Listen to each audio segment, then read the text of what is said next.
Welcome to Tollywood cine talkies. ఇవాళ film updates ఏంటో చూద్దాం. సూపర్ స్టార్ మహేష్ బాబు ప్రస్తుతం మహర్షి షూటింగ్ లో బిజీగా ఉన్నాడు. దర్శకుడు వంశీ పైడిపల్లి ఈ చిత్రానికి దర్శకత్వం వహిస్తుండగా పూజా హెగ్డే కథానాయికగా నటిస్తున్నారు. హీరో అల్లరి నరేష్ ఈ మూవీ ప్రత్యేకమైన పాత్రలో కనిపించనున్నాడు. ప్రముఖ నిర్మాతలు దిల్ రాజు, అశ్విని దత్తులు ఈ చిత్రాన్ని నిర్మిస్తున్నారు.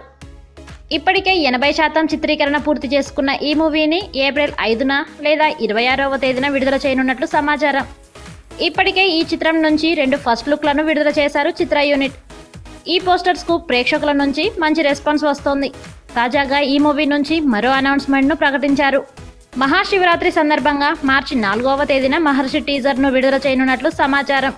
అదే రోజున ఈ చిత్ర రిలీజ్ డేట్ ను కూడా ఖరారు చేస్తారని తెలుస్తోంది. మహేష్ తరువాతి సినిమా సుకుమార్తో ఉండనున్న విషయం తెలిసిందే. ప్రస్తుతం ప్రీ ప్రొడక్షన్ పనులు జరుగుతున్నాయి. వచ్చే నెల నుంచి ఈ మూవీ సెట్స్ పైకి వెళ్లనుందని సమాచారం. ఇవి ఇవాల్టి ఫిల్మీ అప్డేట్స్. మరిన్ని అప్డేట్స్తో మళ్ళీ కలుద్దాం.